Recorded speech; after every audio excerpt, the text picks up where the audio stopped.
ఒక 200 మంది ప్రేక్షకులు థియేటర్లో సినిమా చూస్తున్నారు.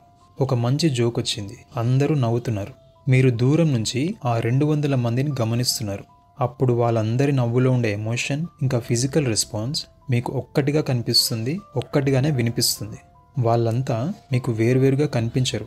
వాళ్ళ నవ్వు ఒక సింక్లో వినిపిస్తుంది. వాళ్ళ టైమింగ్, రిథం ఇంకా శబ్దం అంతా ఒక అనుసంధానంలో ఉంటుంది. నవ్వుతున్నప్పుడు వాళ్ళ శారీరక కదలికలు, చప్పట్లు కొట్టడం ఇంకా భుజాలను కదపడం కొంచెం వేరువేరుగా ఉన్నా దాంట్లో అందరూ చేస్తున్నది ఒకటే అనిపించే ఒక యూనిటీ ఉంటుంది.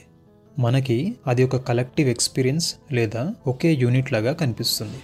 కానీ ఆ సామూహిక ప్రవర్తన వాళ్ళు కాన్షియస్గా చేయాలని ఆలోచించి చేసినది కాదు.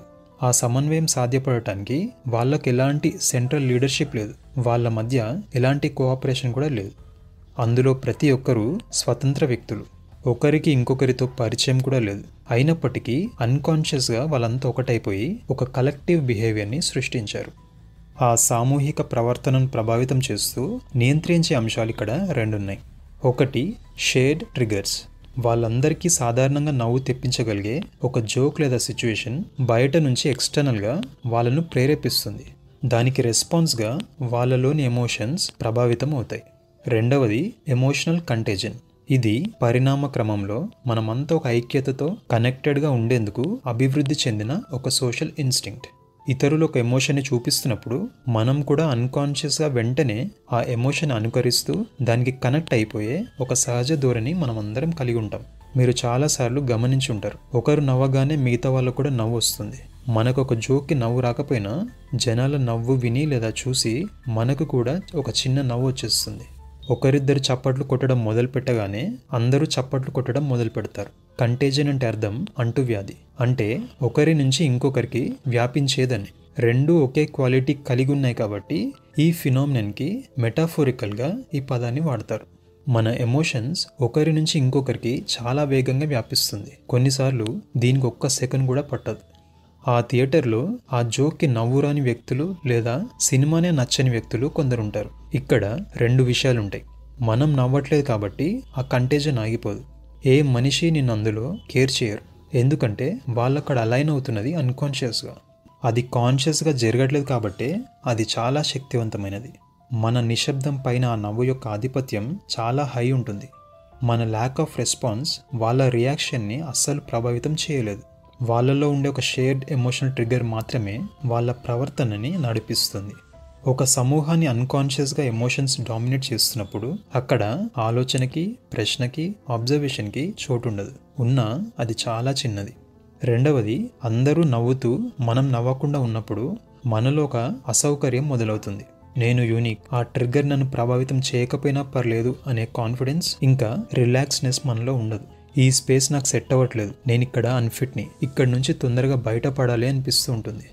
దీనికి కారణం ఆ సమూహంలో ఉన్న భావోద్వేగ స్థితికి అలైన్ అవ్వమని ఇంకా అందులో పాల్గొనమని ఆ కంటేజన్ మన పైన ఒక ఒత్తిడిని తీసుకొస్తుంది. అంటే మనలో ఉండే సోషల్ ఇన్స్టింక్ట్ని ట్రిగర్ చేయడానికి ప్రయత్నిస్తూ ఉంటుంది. ఇంకోవైపు మన కామిక్ సెన్సిబిలిటీ దాన్ని ప్రతిఘటిస్తూ ఉంటుంది. రెండింటి మధ్య ఈ టెన్షన్ మనలో ఒక అసౌకర్యం కలిగించటమో లేదా అక్కడి నుంచి వెళ్ళిపోవాలనే కోరికను కలిగిస్తుంది. ఇక్కడ ఏ వ్యక్తి మనపై ఒత్తిడి తీసుకురాలేదు, కానీ ఆ గ్రూప్ ఎనర్జీ మనల్ని ప్రభావితం చేయడానికి ప్రయత్నిస్తూ ఒత్తిడి పెడుతూ ఉంటుంది. ఇవి రెండూ మీకు అర్థమైతే మీకు దాదాపు అన్ని సామాజిక సమూహాల ప్రవర్తనల యొక్క సారాంశం అర్థమైపోయినట్టే. ఇది యూనివర్సల్గా అప్లై అవుతుంది. ఇక్కడ వరకు మనం ఒక పాజిటివ్ ఎమోషన్ గురించి, ఒక వెల్ ఆర్గనైజ్డ్ ఇంకా కంట్రోల్ స్పేస్లో ఒక మనిషి గుంపు ఎలా ప్రవర్తిస్తుందో తెలుసుకున్నాం. అదే ఒక జోక్ స్థానంలో ట్రిగ్గర్ ఒక అపాయమో లేదా అన్యాయమో లేదా ఒకరి అస్తిత్వం మీద దాడినో పెట్టి చూడండి.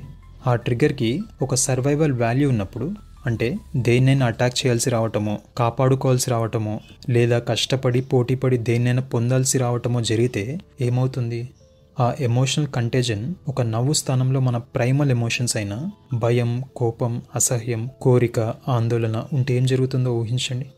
ఆ స్పేస్లో మనుషుల సంఖ్య, ట్రిగ్గర్ పైన నియంత్రణ, రాబోతున్న పరిస్థితుల గురించి ఎలాంటి సమాచారం కానీ, అవగాహన లేదా నియంత్రణ కానీ లేకపోతే ఏం జరుగుతుందో ఆలోచించండి. ఎలాంటి మేనేజ్మెంట్ లేని ఒక అన్ఆర్గనైజ్ స్పేస్లో ఏ ఒక్క మనిషి కూడా కాన్షియస్గా ఒక పాజిటివ్ రిజల్ట్ కోసం సహకరించుకోకుండా, ఎటువంటి సమన్వయం లేకుండా ఉన్నప్పుడు ఏమవుతుందంటే అప్పుడు కేవలం వాళ్ళ ఎమోషన్స్, ప్రైమల్ ఫోర్సెస్ ఇంకా ఇన్స్టింక్ట్స్ మాత్రమే డిక్టేట్ చేసే ఒక యూనిఫైడ్ బిహేవియర్ అక్కడ ఉంటుంది.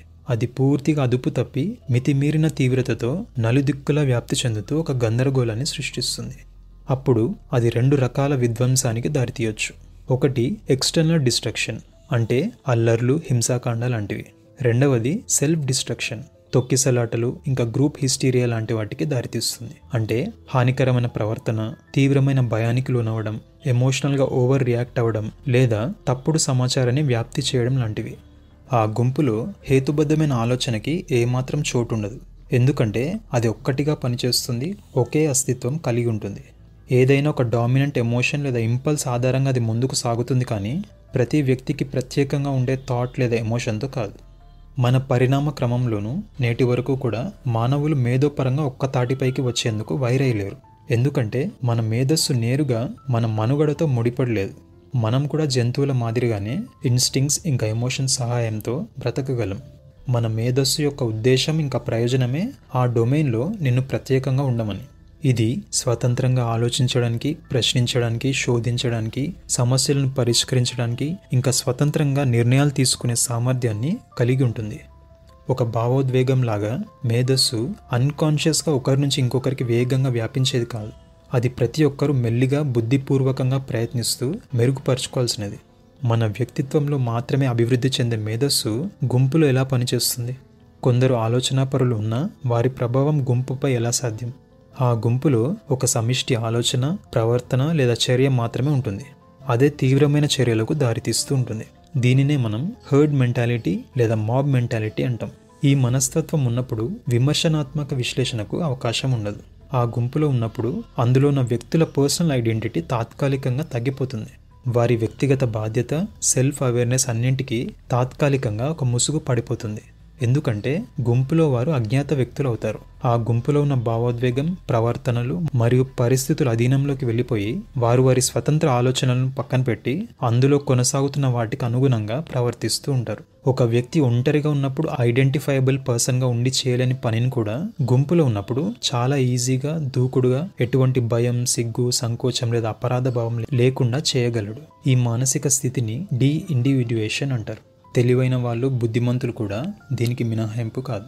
గుంపులో ఉండే భావోద్వేగాలు, సామాజిక మరియు పరిస్థితుల ప్రభావాలు వారి రేషనల్ సైడ్ని బైపాస్ చేస్తాయి. ఆ గుంపులో ఉండే నార్మ్స్కి అనుగుణంగా ప్రవర్తించేలా చేస్తాయి. ఎందుకంటే మనిషి కాన్షియస్ అబిలిటీస్ కంటే తన అన్కాన్షియస్ అబిలిటీస్ చాలా శక్తివంతమైనవి.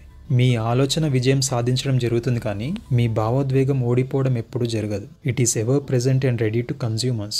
ఒక గుంపులో ఉన్నప్పుడు మనం సెల్ఫ్ అవేర్గా ఉండటం సాధ్యమవుతుందేమో, కానీ ఆ గుంపుపై ప్రభావం చూపించడం లేదా దాని పరిణామాలను తప్పించుకోవడం అన్నిసార్లు సాధ్యమవదు.